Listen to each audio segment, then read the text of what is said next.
I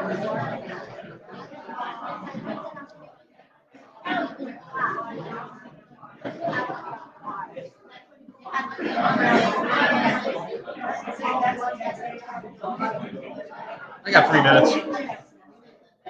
Let him chat. What's this? Have you crossed the equator yet? On the water?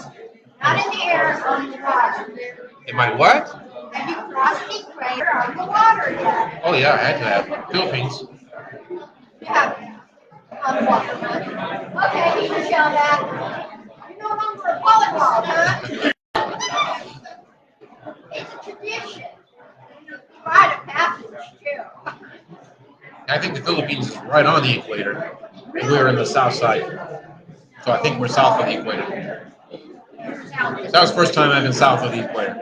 Yeah. So that kind of counts as a Where tornadoes and toilets flush the other way. kind of got it, buddy.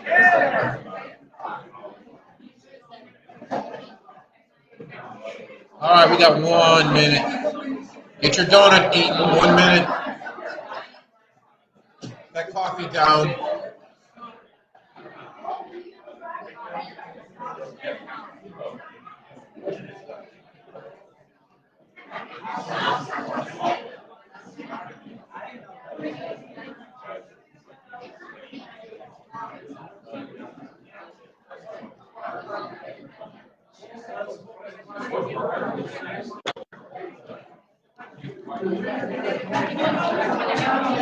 Okay, we will get started. Hopefully you'll have a stapled piece of paper together. Somebody has kind of asked questions about the Asbury revival and how and should Christians look upon this. I guess the best way to evaluate it is to look at it from a biblical angle and maybe to understand some of the history of these revivals. I go way back in time, way back in the 1700s, where the Great Awakening took place. It was the first revival in America. And just investigate the reasons why revivals happen and what are consequences of revivals. So if you studied American history, I'm sure that whether you were in a secular world or not, secular school history, if you look at American history, there's going to be some section in most history books about the revival of 1738 to 1742. And why would history books, secular history books, cover a revival? Why would they? Why would a secular history book even mention anything about a revival? Why would they do it? It affected the culture. It affected the nation. So it's an important thing to investigate and look at and say, this impacted our nation in our history. This made an influence on how American people thought, how American culture developed. This was impactful. Well, some of the notations I have in my studies of what took place at the revival of 1738-42, I just listed some notes there. One of the reasons why a revival was needed was because the religious fervor was lacking or was declining. One of the reasons was development of commerce. So trade is increasing in the American colonies. How does that lead to a declination of religious faith? How does increase of commerce lead to a decrease of faith? More people working. Other thoughts? Materialistic society, as you see the next bullet point goes with this, that people begin to more focused on how much money they could make rather than how much they needed to practice their faith. And so the American religious fervor was in decline. What was the reason why people came to America? Religious freedom. And all of a sudden now, just 50 some years later, 100 years later, things are not going the way they originally intended. So things are on a decline. Money was more important than worship. The fervor of the fathers was not passed on to children. That was noticed as well. I mean, we have that same problem today, right? Yeah, it's not being passed on to our children. Puritan ideal of a society ruled by God faded from view. In other words, all those Puritan laws. Have you ever gone to Williamsburg? Anybody been to Williamsburg? Yeah. You remember the stocks, the wood stocks? Yeah. And what would they do with those wood stocks? If you didn't go to church on Sunday, you were arrested and you were put in those wood stocks. Can you imagine me doing that here? We need to take that whole property next door, just set up stocks. We'll set up wood stocks. You are not in church on Sunday. You have 3 hours in the wood stocks. You need to think of your sinfulness. So the Puritan ideal was the aspect that they were setting up a Christian world run by Christian standards. And due to the fact of everything that was taking place in American history, the Puritans were losing control. And eventually they lost so much control, they came up with this agreement, a halfway covenant. And what was the halfway covenant? This is kind of fascinating that the Puritans started compromising things. A religious political solution adopted by the 17th century Puritans allowed the children of baptized but unconverted church members to be baptized and thus become church members and have political rights. In other words, if you wanted to run for the mayor or city council in your local town, you needed to become a church member. But if you didn't want to do the whole covenant, so to speak, they agreed, okay, if you agree to this much, we will allow you to run for mayor. We will allow you to run for city council. But you have to be a halfway member of the church.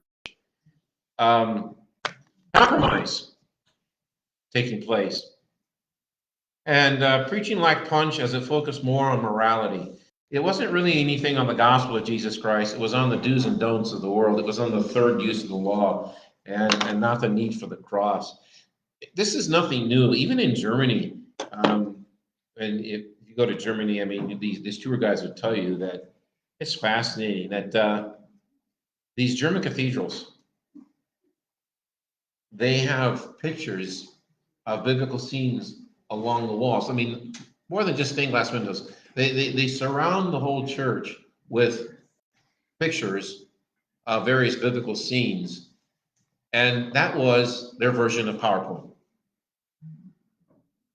We put it on a slide now, so to speak, but back then they didn't have slides. But the pastor may leave the pulpit and he says, I'm going to talk about that picture today.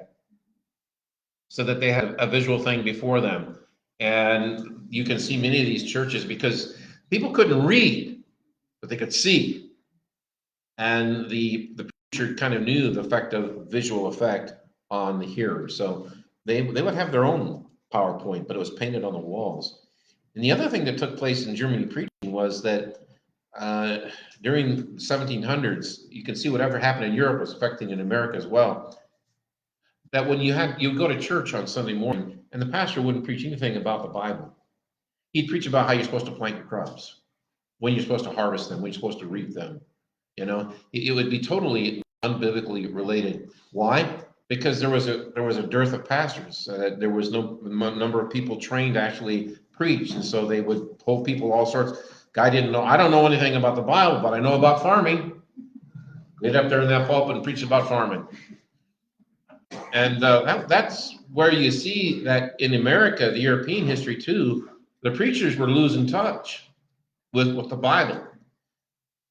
And eventually, there's going to be a movement among the grassroots that says, we need something different. That old song, right? Give me that old time religion. People were losing it for these various reasons. So in the next section of this awakening, the European Pietist movement emphasized the new birth. What is the Pietistic movement? I mentioned this in our Pilgrim's Progress yesterday, that during the Reformation, the German Lutheran Church was so concerned about making sure they had the right doctrine, they weren't necessarily concerned about living the life. In order for them to be justified apart from the Roman Catholic Church and apart from all the other churches that branched off from the Protestant Reformation, the Lutheran Church and their scholars focus so much on getting the doctrine right.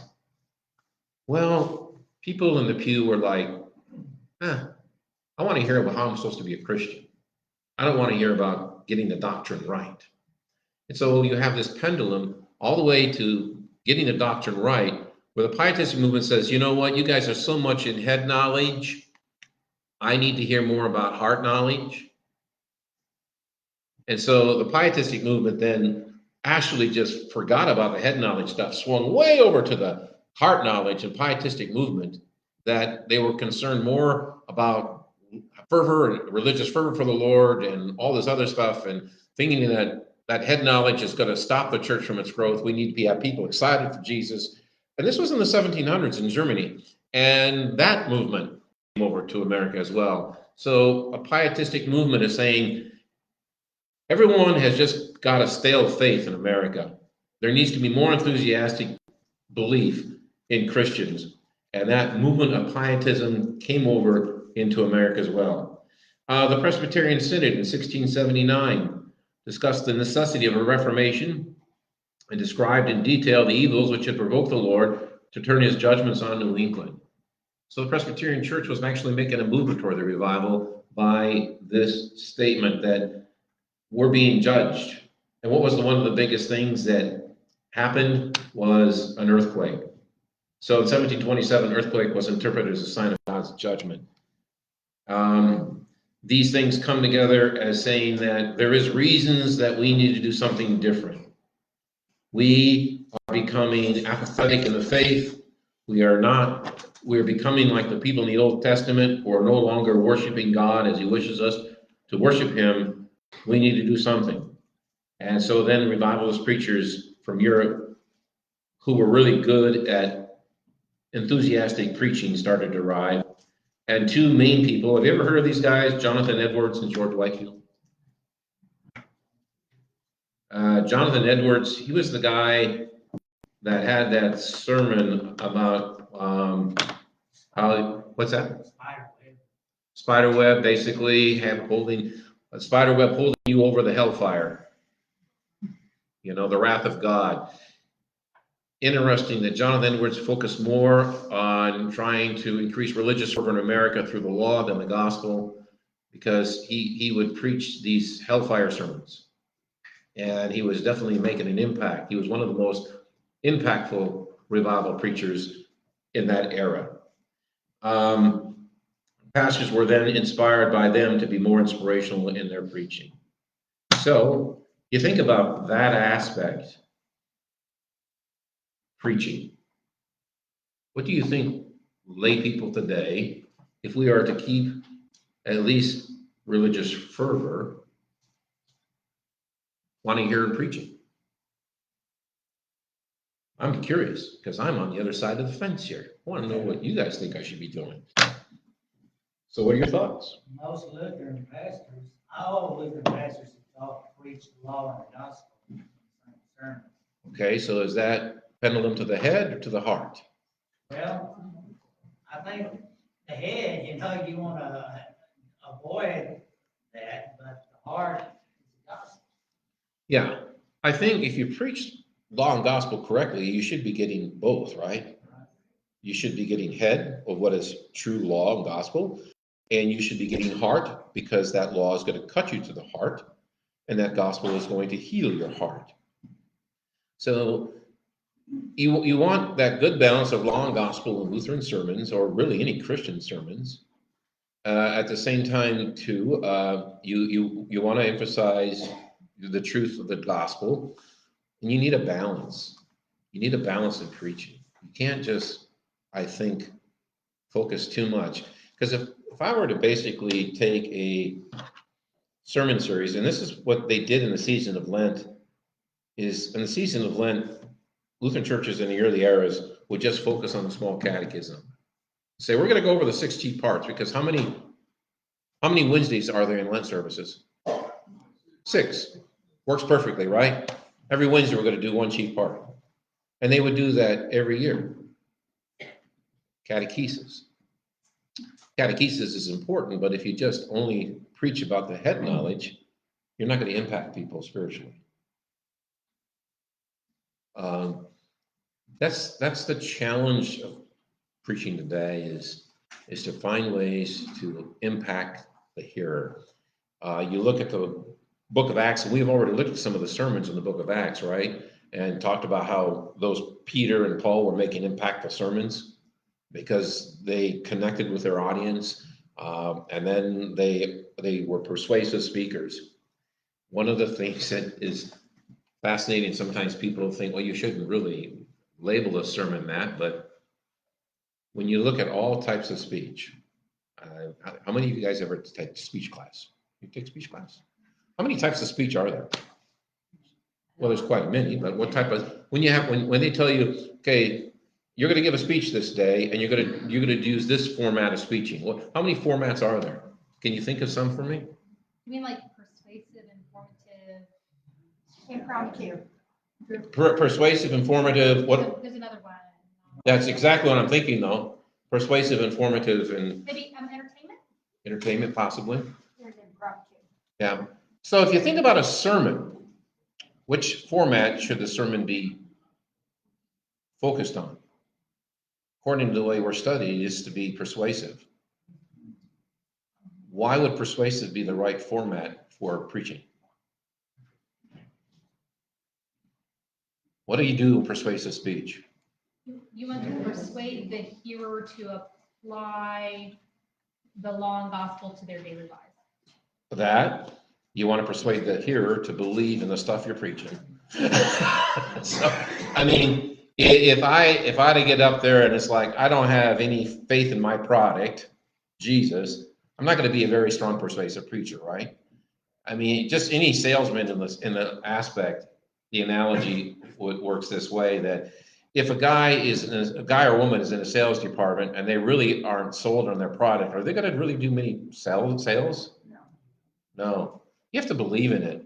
You believe in the gospel, and then you want to preach in a way that persuades people to believe in it or actually grow in their faith. So it can be informative, definitely, but the main goal of preaching is to be persuasive so that it impacts and changes people's lives, maybe in their way of thinking. I don't know, there's really no master to persuasive preaching. The best preacher, of course, would be Jesus. And I know what my mother told me, so I'm not sure if I've shared this story with you, but my mom, she was old time religion, and I haven't been preaching in a pulpit for years. So that old time religion, why would they like their pastor behind a pulpit? Give him something to bang on. Give them something to bang on. Pulpit was a place of authority. You get out of that pulpit, you've lost your authority. That was my mother. And I told my mom, I said, Mom, the greatest preacher of all time did not use a pulpit. He was out there in the wilderness and was preaching among the people. He was never really behind a pulpit when he preached. There was a couple of times in the synagogues he was behind the lectern or whatever, but he was never behind the pulpit. And then my mom used the Lloyd Benson line against Dan Quayle. I know Jesus Christ, and you are no Jesus Christ.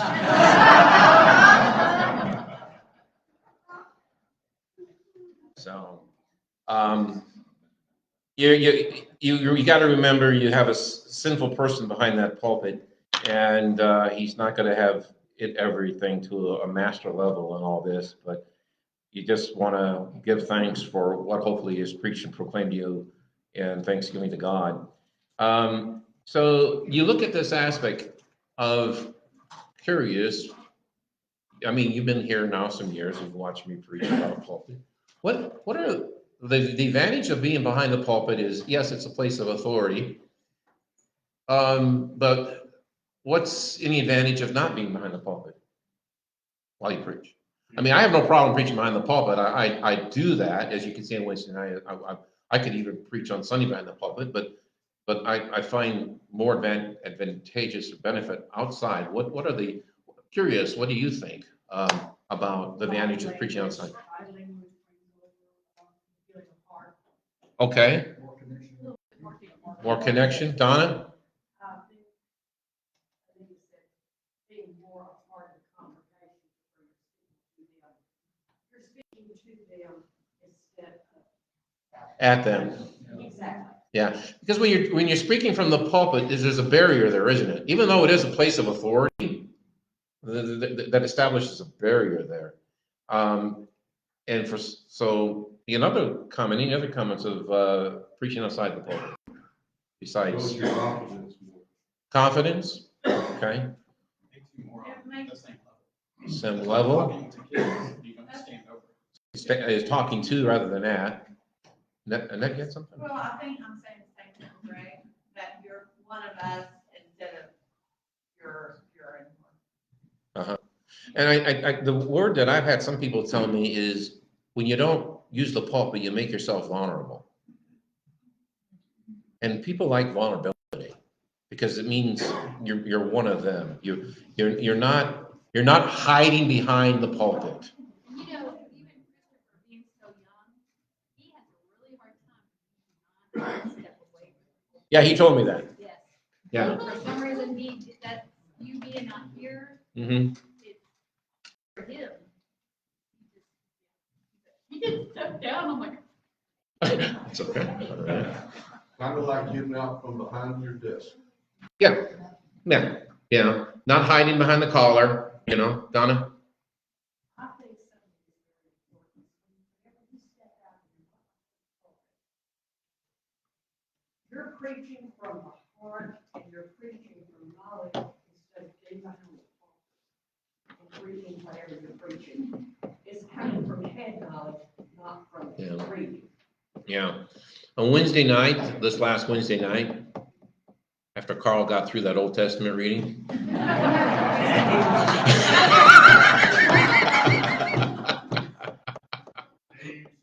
Names, I just told him, I said, don't worry about it, Carl. Nobody's going to know how to pronounce those anyway. Just do whatever it is. It just sounds right. So they came up two times in the reading. But I mean, it just said, man, I can really use this Old Testament reading today in the message. And I'm like, okay, how am I going to fit this in? Because on Wednesday night, I don't really memorize because it's tough for me to memorize 2 sermons in the same week. My thoughts are going to be all discombobulated. So I said, okay, well, I'm going to try and see if I can figure it out. Well, what happened was my script, I had 6 pages of script. For some reason, only 4 got to the pulpit. I said, okay, here we go. I'm taking off. And you may, and you may know exactly when I started taking off. When I We wondered, I wasn't there. Yeah. So, and this is one of the aspects that when you talk about those preaching, that they've hammered this in the seminary for years because it's one of the biggest criticisms about the Lutheran Church today is we're not going to move if we don't have inspired preaching. And that was one of the aspects, getting back to the revival that they were looking at. So there was a lot of ramifications of the revival, this one, and this is again why it's in history books. Missionary enterprise was stimulated. Where were they going? These colonies, where did they go? They went west, right? And as they went west, these people needed churches. So not only were missionaries sent out from the local colonies, but many missionaries were sent out from Germany and Europe because the German Lutherans were coming over here in droves. They were settling in Michigan, Indiana, Iowa, Ohio, Minnesota. They were coming here. And why do you think the German Lutherans were coming here in droves? Want to guess? Yeah, think religious freedom. True reason was land was free and abundant. They could make a dime over here because land in Germany was getting really restricted. And so we want to go over because we hear land in America is cheap and you can have a lot of it. And that's why many of the Germans came over here before the religious problems with CFW Walther in Germany. And when the German Lutherans came over here, what do you think they wanted? They wanted to have a church. And who's going to, they had no seminaries in Germany. I mean, they had no seminaries in America. So who was to give them missionaries? The German seminaries. So the German young pastors were sent over here to start and develop new churches. And Weineken was one of the major religious leaders of starting these churches. But this was happening, this revival was creating migration to the West, a need for missionary movement. And people were like saying, we need to be on fire for Jesus because we've got to take care of people moving to the West. Denominational barriers are broken down. This was kind of interesting sometimes in Minnesota. There's a picture. Because language is a barrier. Language is a barrier. So you have the Germans coming over here, and you have the Norwegian Lutherans coming over here, and you have the Swedish Lutherans coming over here. What language do you think they're using in their worship services? Germans are using German, Norwegians are using Norwegian, Swedish are using Swedish. And language becomes a barrier to Lutheran denominational affiliation because I don't want to go to your church because I understand nothing. And the same thing. So there's a picture of a town in Minnesota where on one corner they had the Norwegian Lutheran Church and right across from it was the Swedish Lutheran Church. They were not going to get together because they weren't using the same lingo. Eventually, English became pretty much universal language in America, and that was one of the things that started breaking these denominational barriers down when you speak the same lingo. But what it started also was the revival had an impact on breaking those barriers down. But yet, even as the barriers were down, people were beginning to polarize because some people were saying, we're on more fire than you are. Higher education was encouraged. You start getting Yale University, Harvard University developed. So you can see this is having a cultural impact. Spiritual liberation paved the way for political liberation and contributed indirectly to the American Revolution. So this is happening before the American Revolution, but the need to reawaken people in their faith and to be liberated from the doldrums of earthly life, it created a platform for Jefferson and others to use to speak for liberation against England. Without the awakening, the revolution may not have happened. New inspirational hymns were written. Isn't that one of those things that we complain about the Lutheran hymnal today, right? Oh, that hymn is a dirge, it's a funeral service, right?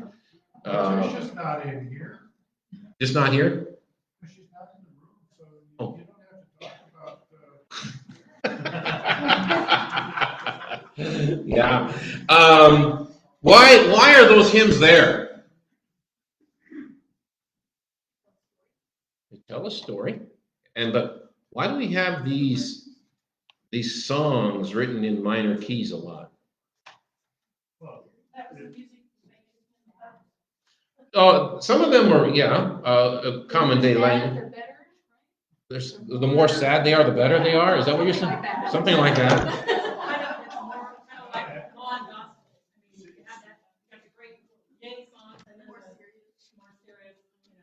Yeah, there's a balance, right?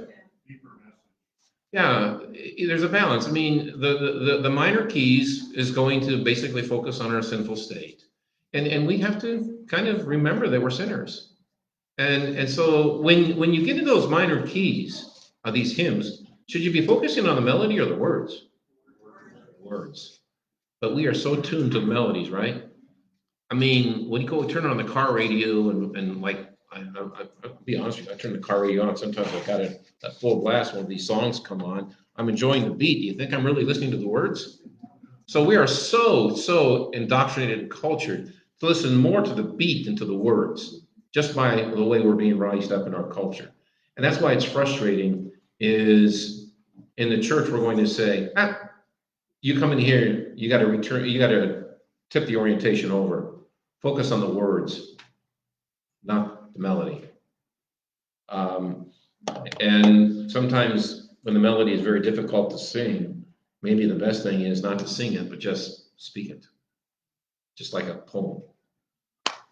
Because if it can't be sung or people have difficulty singing it, can they really even focus on the words? No.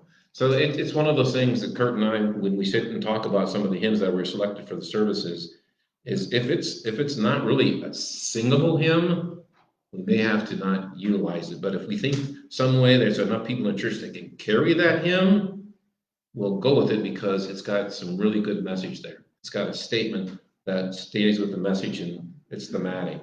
So that's a little bit about the revival of 1738, 1742. I want to ask you here at this time, any questions or comments as we look at this before we go into the Azusa Street Revival, which was another major one. A lot of people don't even know about this one. It was much bigger than the Asbury Revival. But any question on the Jonathan Edwards? Yeah, Jonathan Edwards' sermon was "Sinners in the Hands of an Angry God," and I would encourage you to Google that sermon because it's going to scare the bejeebies out of you. Believe me. Sinners in the hands of an angry God. Let me know if you want me to preach that. So, if no comments, let's look at this Azusa Street Revival. I want to summarize the revival of 1738, 1742, that understand the revival made cultural impact. It just wasn't one of those fleeting moments that did nothing after it was over. It changed the country. The Azusa Street Revival, that one lasted 7 years, and you can see also that this one changed the country. This one started off in Los Angeles area. Started in a rundown section of Los Angeles, led by an African-American preacher named William Seymour with no theological education. Probably wasn't even a high school graduate, but he had the ability to be an inspired preacher. An earthquake in San Francisco took place, and again, just like in the New England earthquake, people are thinking these earthquakes happen because God is making a judgment on us. We have a lot of earthquakes, right? Do you think that message is being proclaimed today when an earthquake happens, somebody's getting up and saying, God is judging us? We have a No. much better understanding now than we did then. Yeah. Even though we have an understanding of why they're happening, can yet people still utilize these to say God is using this as a judgment on our country? Yeah. I mean, think about what was the one that happened in 2001? 9/11, right? Was not the church kind of out there saying that this is an awakening moment for us? How long did that revival last? Not long at all. Did it make any cultural impact on America? Not lost. The only thing it did was Patriot Act and increase security at airports, right? That's about all the impact it's made in culture that I can see. Did it impact the church? No. Other than a brief growth. It impacted it just for a little while, but the attendance went down pretty rapidly. So there are these things that happen in our lifetime that we understand maybe are judgments of God, and it may be a motivating factor to get people into the church again, but is it motivating through law or gospel? Law. Yeah, that's a law motivation. So the first adherents were poor servants and janitors. Donna, go ahead.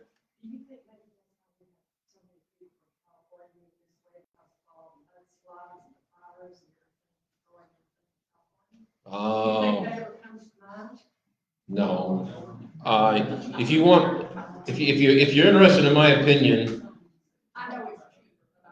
yeah, there's two reasons why there's two reasons in my mind why the migration from California has happened. They have moved to Arizona or Texas. I don't know why they skipped New Mexico. Everything right? Have you been to New Mexico? Have I been to New Mexico?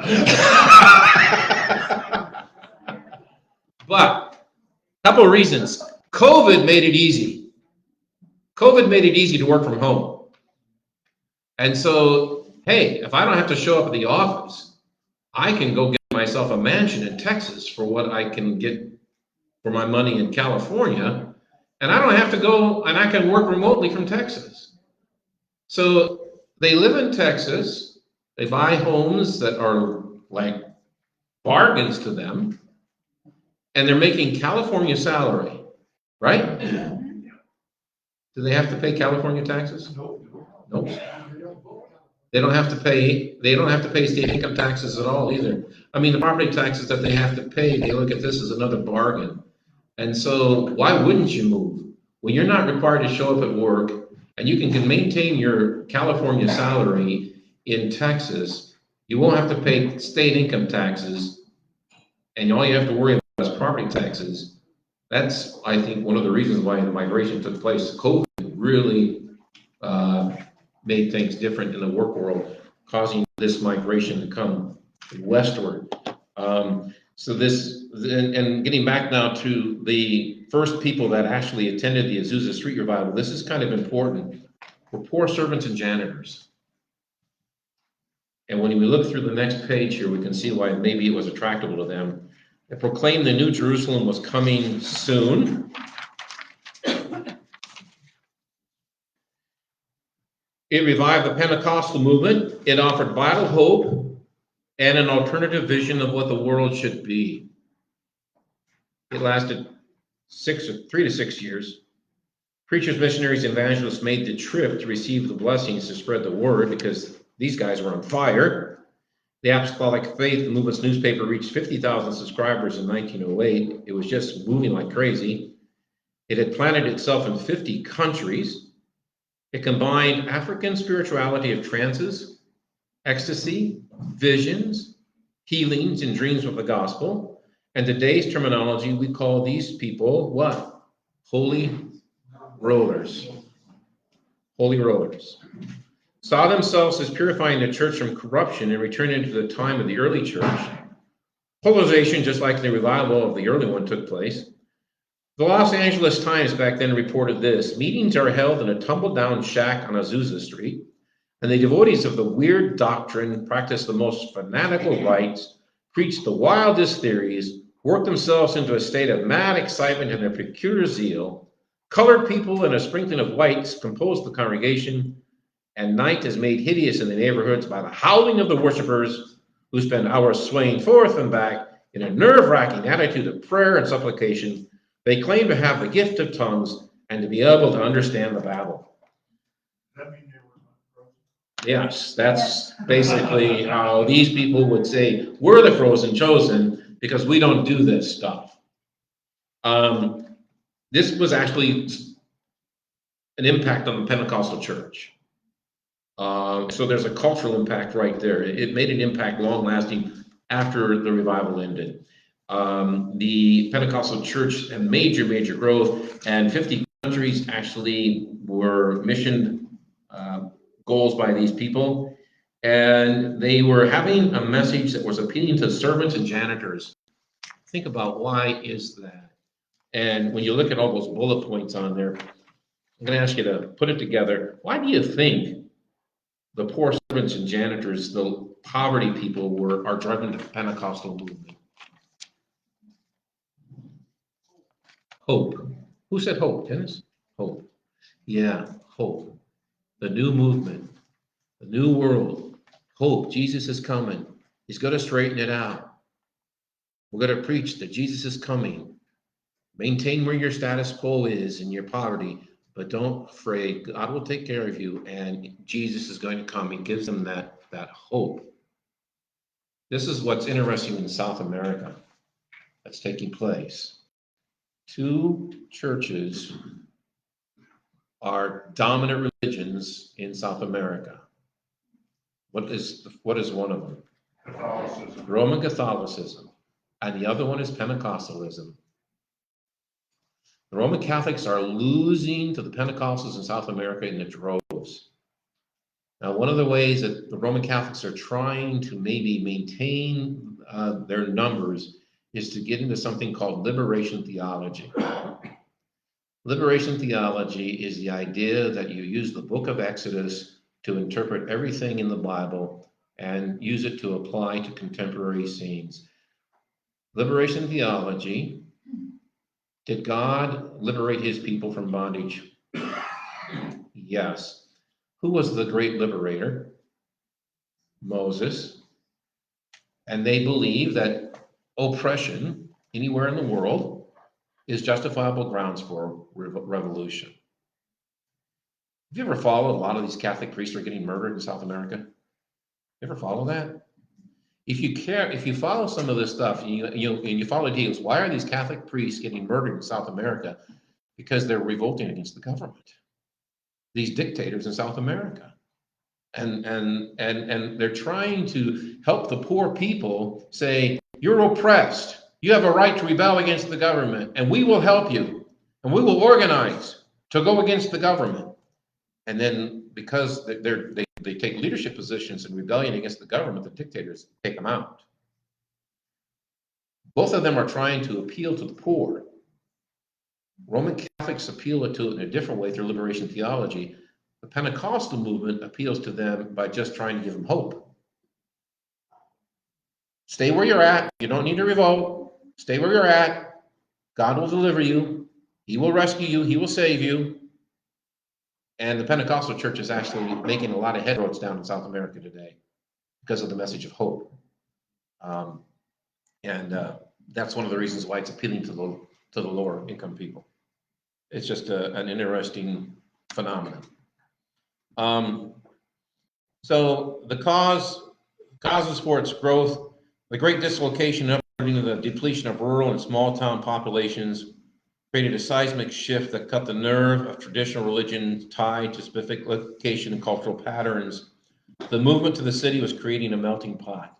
Like I mentioned, the Swedes were in one area, the Norwegians were in another, and the Germans in another, but all of a sudden the Industrial Revolution brought these people all together, and they were forced, as they moved into the city, to deal with each other, and the Pentecostal movement seemed to have an answer to that. The culture shock caused by this movement has pushed people into looking for new communities in efforts to retrieve and transform old symbols and belief. It is among the rootless pathfinders that Pentecostalism is finding its fastest growth. Again, because it just has this ability, and its main focus is to translate everything through hope.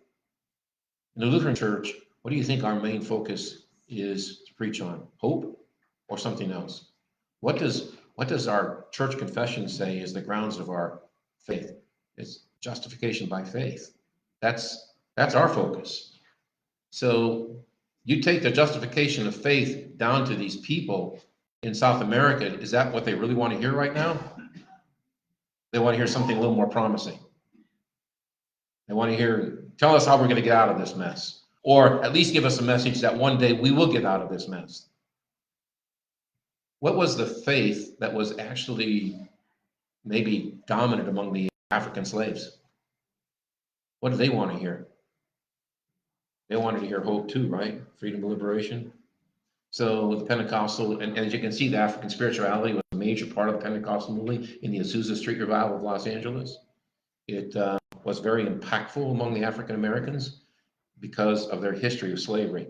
And that message seems to resonate with people who are oppressed a lot. Large blocks of people became skeptical about inherited religious dogmas, and the churches lost their power to shape culture. Those joining were losing confidence in the bright promises of science and progress. They weren't doing anything for them in poverty. Modernity was dying. They felt a need for credible values and a personal and spiritual center. They rebelled against their creeds but retained the mystery. They abolished hierarchies but kept ecstasy. If you can preach, I don't care if you are called or not, but you're going to be the preacher. If you have these ecstatic movements that just persuades people, you're the guy. They rejected both scientism and traditionalism from the church. They returned to the raw inner core of human spirituality and provided a new king of religious space that people needed. And finally, the results on that, the formation of new denominations occurred, motivated by doctrinal differences between holiness Pentecostals and their finished work Pentecostals counterpart, such as the Assemblies of God. Did you know the Assemblies of God come out of the Azusa Street Revival in 1900? Yeah. They came out, and it was one of the reasons why they came out was because there was just too much frozen chosen among the believers in the time. They needed something with more life to it. And Pentecostal Church of God formed in 1919. So you can see that revival had an impact long lasting after the revival was over. So we're at 10:15. So next week I'll bring up the Asbury. We'll look at that in detail. And the questions I'm going to ask for you tomorrow, for you to think about next week, is why is the Asbury revival becoming, why is it becoming so well known?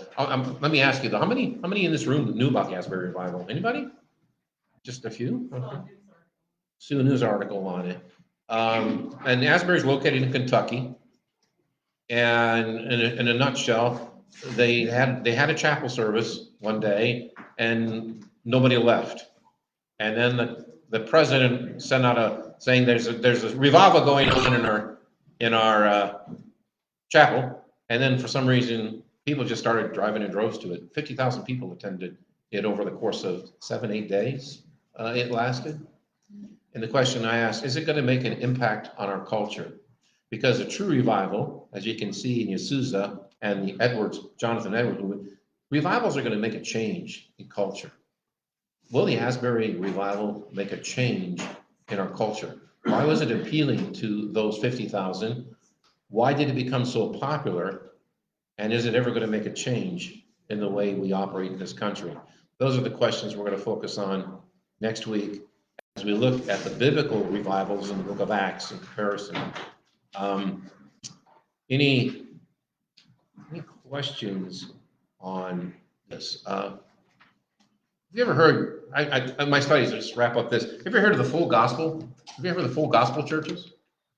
You've heard of them, Janice? I always wondered what a full gospel church was. What does that mean? Does everyone just has partial gospel? What's a full gospel church? Reading through this Pentecost and the Azusa Street Revival, a full gospel church actually comes out of this as well. It is the belief that you don't have the full gospel unless people in your church can speak in tongues, have snakes bite them, and people raise the dead. If you cannot do that, you do not have the full gospel. Why? Mark 16. You know, it's there in Mark 16 that these signs will accompany those who believe. They will speak in new various tongues, snakes will bite them and they will not die. And that's all in Mark 16, the last 8 verses of it. So we will look in more detail at Asbury. Stick with grace. Yeah, that's where we're at. We're happy with it, right? Yeah. So is it an embarrassing thing to be called Frozen Chosen because we don't have all these ecstasy movements in our church body? I mean, like I said in the message, it's a pejorative title. It's not a very Christian thing to do to call people Frozen Chosen. To me, I think that's unbecoming of a Christian to label people that way. But sometimes we just do that within the family of faith, which is unfortunate because we're sinful people. We want to declare discrepancies between faiths, but don't really need to be declared, and they can come on a negative connotation and aren't a good witness to the church. Any questions? Dennis? I think being a frozen chosen church is one of the most valuable things we could have. Okay, you want to add to that? Yeah, sure. Mhm. Watch this. Hey, if you don't have consistency and something that's stable, people will not come and stay. Right now, everything is sort of in flux in this whole world. Whether there are people that are 16, 18, 25, or seniors, or anywhere in between, people are looking for something that's been stable for a long time. You've stood your ground. You haven't changed in the last 5, 10, 15 years just because the economy or politics have changed. You've stayed the same, and I think people are looking for that. It's something that we may be stodgy, old, fuddy-dudds, or whatever you want to call us, but we've been the same for many, many years, and we don't feel like changing. We think that what we have is good. How many Lutherans does it take to change the light bulb? How about 6? No, the Lutherans say, change? What's change? No.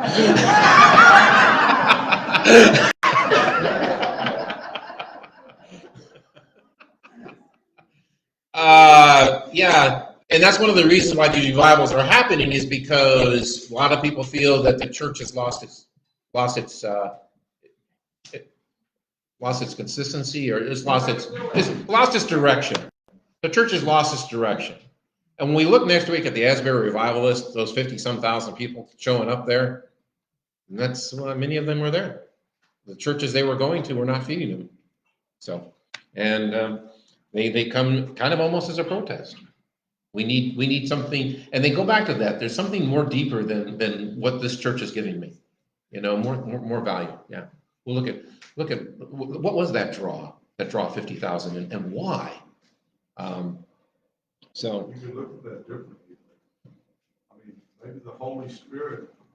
oh, I'm not saying it wasn't the Holy Spirit. Bringing people there. Right, yeah. I'm saying the Holy Spirit could be, Maybe but it's not just because they need more out of the existing church. Maybe they just want more for that span of time. it's like when any revival is needed, like the revival 1738-42, the Azusa Street revival, the churches were failing the people. And the Holy Spirit makes a groundwork movement. I mean, yeah. I mean, is the Holy Spirit working behind it? And we'll evaluate a little bit of that next Sunday as well. So, Pastor, a lot of if I stuff. just could, in response to Dennis's comment, there's a difference between being steadfast and being maybe stodgy Right. or frozen. And this church is really great at its adherence to the Lutheran confessions and to being steadfast in that. And it's in fact what has maybe attracted people to our congregation that have been looking for that, Dennis. That's your point, right? Looking for that reliability. But that doesn't mean that we're frozen. And so I think about our new vision statement, and as the vision committee is building on it, we're really excited about to share some new material with the congregation in early April. And so just remember the vision statement carries both an element of that adherence to the Lutheran confessions, in addition to being active. So just a quick reminder is we are an active community of Christians, unwavering from God's word in our Lutheran confessions, to inspire all people to know, trust, and glorify Him as the solid foundation where faith meets real life. So I think you can do both. Oh, yeah. You can do both, and this church does both, and will Yeah. grow in that, and we'll change. Yeah. We'll change. There's some change that has to happen because your culture, as long as you stay consistent to your confessions and your gospel, you can't compromise that. And that's one of the aspects that we talked about in Pilgrim's Progress yesterday, that you cannot compromise truth for the sake of unity. That is not healthy. So you cannot compromise truth for the sake of unity. I know unity is important, but truth should not be lost for it. So there's that, and that's the whole thing. I talk about this pendulum. Is having the pendulum in the middle an easy thing to accomplish? No. So it's a constant stress, and we have to kind of work toward that idea and that vision to keep that in the middle. So thank you for both of that balance there. The pendulum, right to the middle. All right, let's close this prayer.